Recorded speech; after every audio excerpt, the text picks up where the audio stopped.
कि जब ये भक्त जन आते हैं, शादी होती है, मेरा खुशी होती है, कोई ठिकाना नहीं रहता, और जब ये चले जाते हैं मैं एकांत में बैठकर फिर रोता हूँ।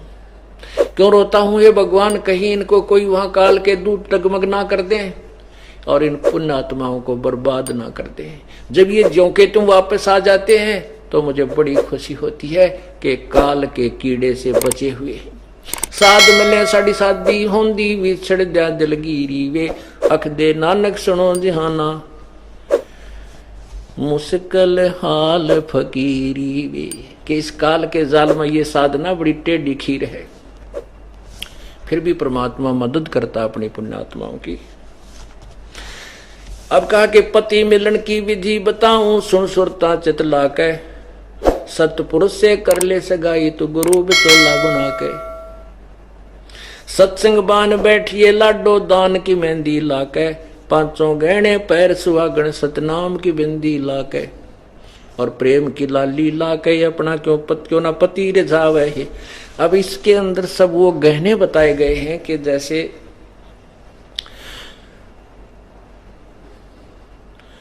उस पूर्ण परमात्मा से, अविनाशी भगवान से अपना नाता जोड़, और तेरी सगाई करवाने वाला मीडियोकर बिचौला गुरु है। आत्मा से परमात्मा का संयोग, परमात्मा से आत्मा का संबंध कराने वाला गुरु जी होते हैं, और उस सतगुरु से बिचौला बना के आप उसकी परमात्मा से सगाई करा ले। और जैसे बान बैठा करें, इधर रोहतक जिले में विशेषकर, वैसे तो तकरीबन सभी जगह था, वहां कैसे बैठा करते, 7 दिन उस लड़के या लड़की ने अंदर रखा करते, बाहर भी नहीं जान देते थे, उड़ा नवाते हैं, और फिर उसका मटना मसलते, उसने गोरा का, क्योंकि साबुन सुबुन तो थे को ना पुराने समय में, ये देसी औषधियाँ हल्दी हल्दी बना के उसको सारा शरीर पर लिपे रखते, तेल ताल लानते, ताकि 5-7 दिन इनको बंद रखो कमरे में, ये थोड़ा गोरे चमके, क्यों धंधा करके काला सावला रंग हो जाता था। तो यहाँ कहते हैं इस अपने रूप को निखारने के लिए, उसके लिए क्या करे कि सत्संग बान बैठिए लाडो दान की मेहंदी लाके। इस सत्संग रूपी, सत्संग सुनने से आपका वो तेल सा चढ़ेगा, अर्थात आपका रूप निखरेगा, रोजाना नई नई उमंग होंगी, परमात्मा के ज्ञान से आपके अंतःकरण में अंधेरा हटेगा, और चांदना सा आपका निखार आत्मा में आता जाएगा। और हाथों पर ये लाल पीले हाथ करने से कोई लाभ नहीं होगा, मेहंदी लगाने से, दान रूपी मेहंदी, अर्थात दान करे हाथों से, ये तेरी वास्तविक मेहंदी है। शील संतोष विवेक अक्षमा, ये 500 गहने पैर सुहागण, फिर सतनाम की बिंदी लाके। अब बहन बेटियां बिंदी लगाती हैं कि सुंदर लगती हैं, तो परमात्मा कहते हैं अगर सतनाम की बिंदी तेरे पास है तो परमात्मा ने अच्छी लगेगी, नहीं तो यूजलेस काल के जाल में रह जाएगी। और प्रेम की लाली ला के अपना क्यों ना पति रिझावे है। अब क्या बताया है कि जैसे सूरज के आगे बदरा ऐसे कर्म छयारे, प्रेम की पवन करे चितमंजन झलके तेज नयारे। आत्मा और परमात्मा के बीच में ऐसे कर्म रूपी बादल छाए हैं, जैसे सूर्य के बीच में बादल आ जाते हैं तो वो प्रकाश दिखाई नहीं देता, वो सूर्य दिखाई नहीं देता। उसको हटाने की क्या तरीका है कि तेज हवा चलती है, बादलों को साफ कर देती है, और फिर सूर्य ज्यों का त्यों चमकता हुआ दृष्टिगोचर होता है। ऐसे हमारी आत्मा और परमात्मा के बीच में बादल, कर्मों के, पाप कर्मों के बादल छा गए हैं। वो कैसे हटेंगे? जैसे सूरज के आगे बदरा ऐसे कर्म छयारे, प्रेम की पवन करे चितमंजन झलके तेज नयारे। अब परमात्मा प्रेम से मिलेगा, जब आपका इतना प्रेम उसमें हो जाएगा कि आप को कोई दूसरी वस्तु नजर नहीं आएगी। जैसे हम काल से प्रेम करके और अपने सर्व सुखदायी भगवान को भी त्याग दिया, हम डटे नहीं डटे, इतनी प्रबल चाह बन गई उसकी, इतनी ही प्रबल इच्छा आपकी उस परमात्मा में प्यार बनेगा, तब वो आप वहां जा सकते। फिर यहां नहीं पीछे मुड़कर देख सकता। जिसका प्रेम जिससे हो जाता है वो सब संपत्ति सब घर त्याग करके उसके साथ हो लेता है। तो ऐसे ही हमारा प्रेम उस परमात्मा में जब बनेगा तभी हम वहां चलेंगे। वो प्रेम कब बनेगा? इन साधनों से बनेगा जो आपको बताए जा रहे हैं, नाम के, दान के, सिमरन के, सत्संग सुनने के, ये सभी ये प्रेम उपजाने के साधन है। अंत में आप में इतना प्यार, इतनी उमंग उमड़कान लग जाएगी, आपका रोम रोम करनाने लग जाएगा, आंखों में जरा सी बात पर उस परमेश्वर की चर्चा चलते ही आंसू बहने लग जाएंगे।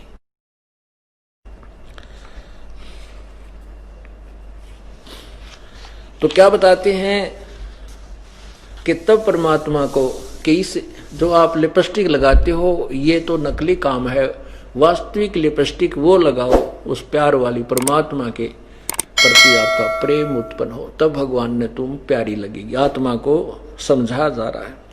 जाप अजप्पा जप के अपना दहेज बना लिए, अनहद बाजा बाजन लग गए तब खुशी मना लिए। अब लड़की जब प्रसन्न होती है कि ब्याह सगाई होती है, क्योंकि बरात आ गई ना आई, फिर बाजा बाजा, जब उसका विश्वास दृढ़ होता है कहाँ खुड़का दुड़का होने लग गया, बात बन गई। तो ऐसे ही परमात्मा इस आत्मा को कह रहे हैं कि तू ये श्वास, उस श्वास का जो जाप है अजप्पा जाप सतनाम का, इसको जप के अपने ये धन इकट्ठा कर ले। और फिर आपके यहां अंदर आवाजें आने लगेंगी। ये आपने देखा होगा, इस 2-3 पंथ हैं वो सब घुमा फिरा कर यही छोड़ देते हैं कि कान बंद करो, आंख बंद करो और फिर एकांत में बैठ कर घंटों तक अंदर आवाज सुनो। इस पिंड में, इस शरीर कहो चाहे पिंड कहो चाहे अंड कहो, इसमें केवल काल के लोक की आवाजें हैं। वो परमात्मा का जो वास्तविक धुन है वो इससे पार है, सतलोक में है। कबीर साहब ने कहा कि अंड और पिंड के पार सो देश हमारा है। हमारे यहाँ की जो आवाजें इसमें सुनती वो नहीं है, एक और अजब आवाज आपको सबसे सुनाई देने लगेगी जो शरीर से नहीं आ रही होगी, आपको बहुत दूर से आती हुई नजर आएगी, वो महसूस होगी। ये शरीर में सुनने वाली धुन व्यर्थ है।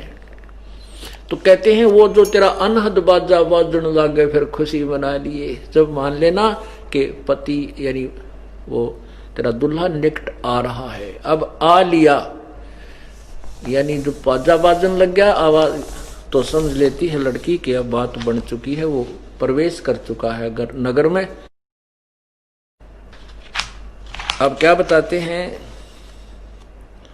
आवे ब्रहा कबीर लेन ने खुश होकर चालिए और प्रेम की बारिश होने लगे फिर मलमल ना लिए।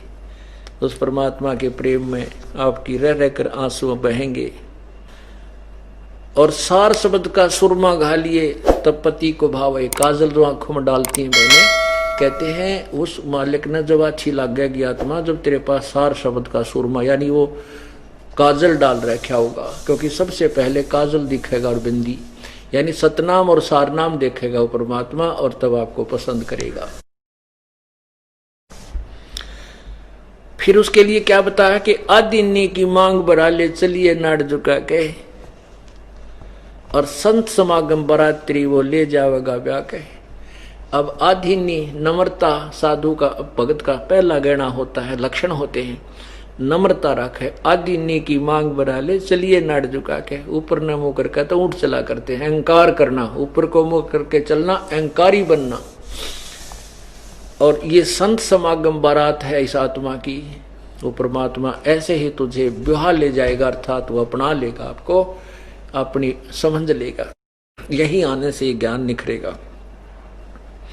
सुरत नृत्य की डोली तेरी बैठ शिखर में जाके, ये सुरत और नृत्य एक दिव्य दृष्टि बनेगी आपकी।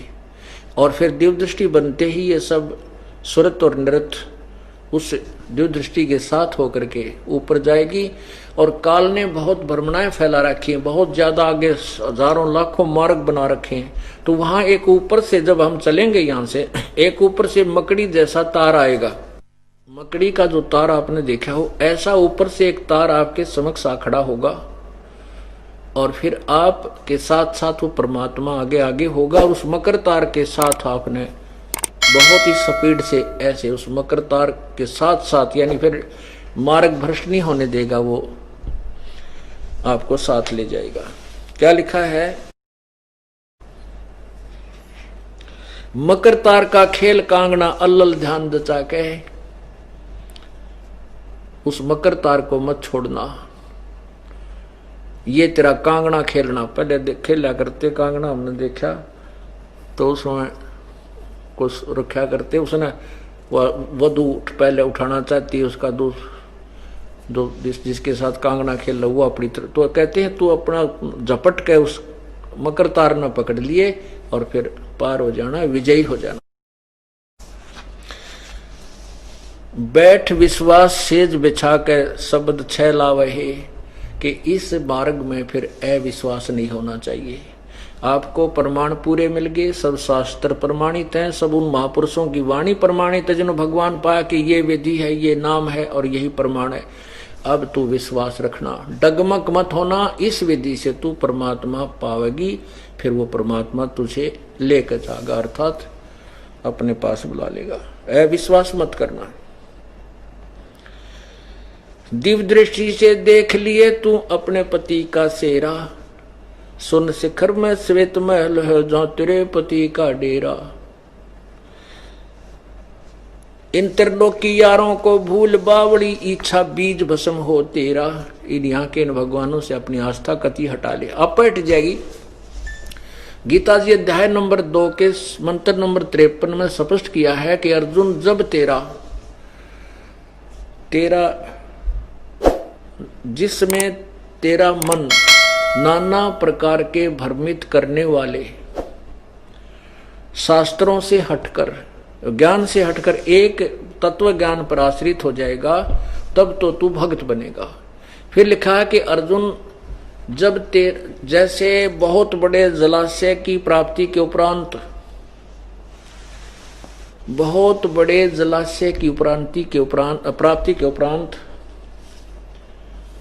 जिसमें उस छोटे जलाशय में जैसी आस्था रह जाती है,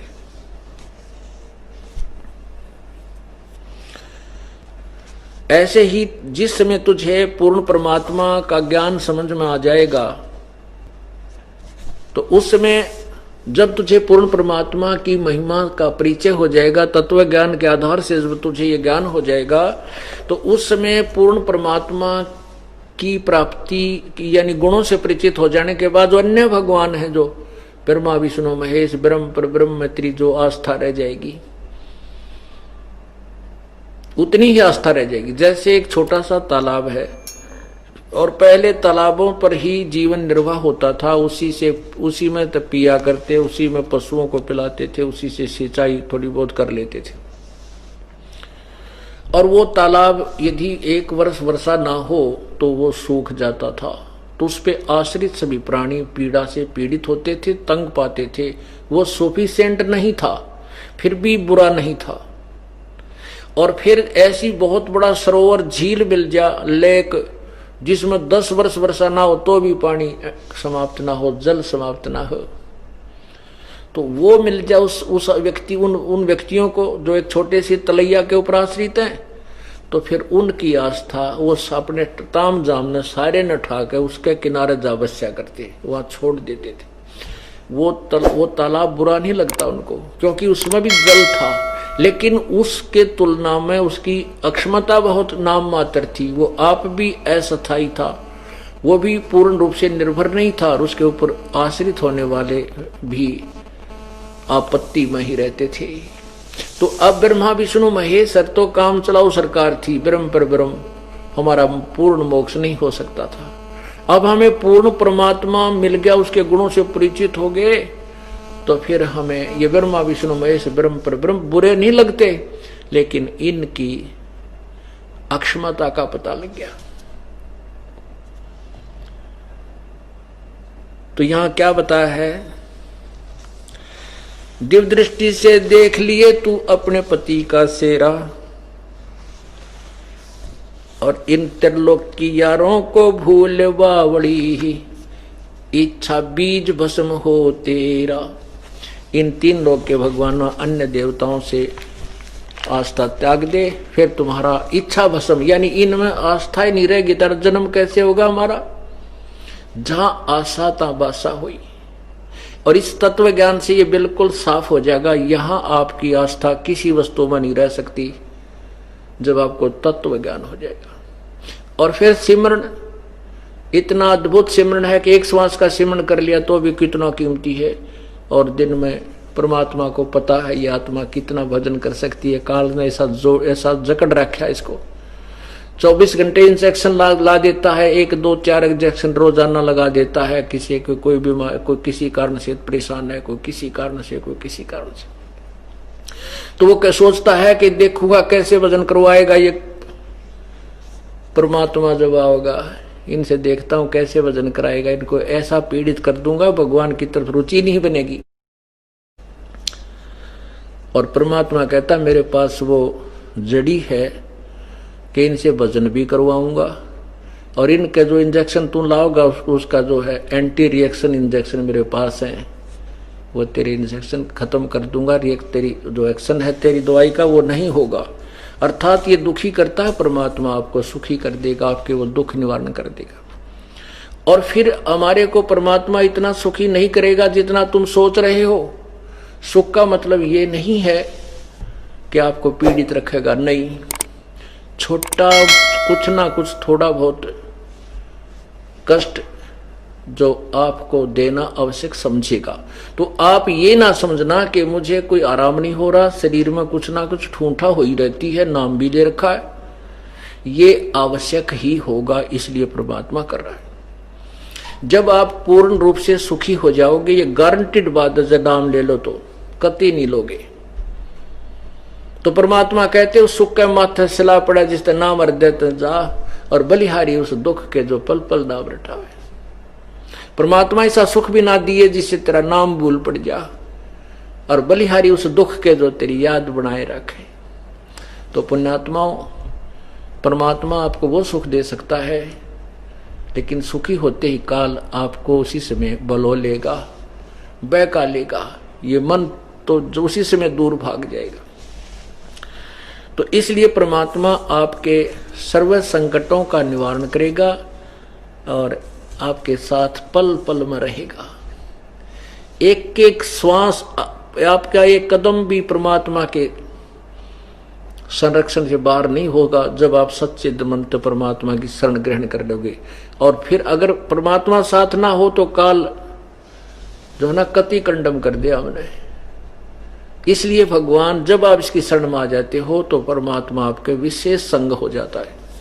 उसको पता है ये काल अवश्य इसको कोई ऐसा झटका देगा जिससे इसकी दिल ना टूट जाए। यदि हम सच्चे दिल से पतिव्रता पद पर रह करके इसकी साधना करेंगे फिर ये आपको बहुत सुख देगा। कहते हैं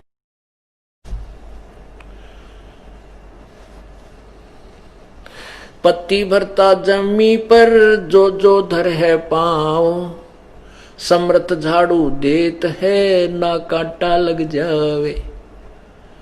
पतिव्रता यानी जब हम अपने एक परमात्मा कबीर परमेश्वर पर तन मन धन से आश्रित हो जाएंगे तब हम पतिव्रता होंगे, हम अव्यभिचारी होंगे। और फिर उस पतिव्रता पत्नी की यानी उस पतिव्रता आत्मा का परमात्मा कितना साथ देता है। उसके जीवन रूपी मार्ग में जितने भी पाप रूपी कांटे होते हैं उनको बुहारता चलता है। पतिव्रता जमी पर जो जो धर है पाँव, समर्थ झाड़ू देत है ना कांटा लग जावे। कि मेरी प्यारी आत्मा को इसके जीवन के सफर में कोई दुख ना आ जाए, या वो आगे से आगे तेरे पाप रूपी कांटों को साफ करता चलता है। आपको पता भी नहीं। आप तो एक आधी दुर्घटना ऐसी हो जाती है कि नो बिल्कुल पिन पॉइंट पर आपको बचाता, फिर आप धड़धड़ी सी बुंदा, ओह आज भगवान की शरण में ना होता तो नाश हो गया था।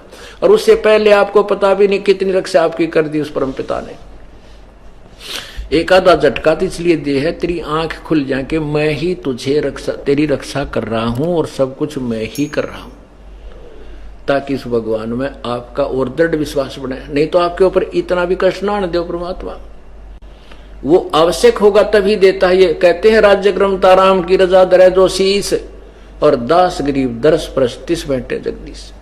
अब हम ऑपरेशन थिएटर में आगे हैं तो हमने उसमें कोई अपनी नहीं चलानी चाहिए, वो तो डॉक्टर ही करे जो करे, बस आंख मीच कर लौट जा। डॉक्टर कभी अहित नहीं करेगा। ऐसे ही हम परमात्मा के इस ऑपरेशन थिएटर में आगे जहां जन्म मरण का रोग कटेगा, तो ईब हमने अपनी नहीं चलानी चाहिए, समर्पण कर देना चाहिए डॉक्टर कबीर परमात्मा को। बोलो सतगुरुदेव।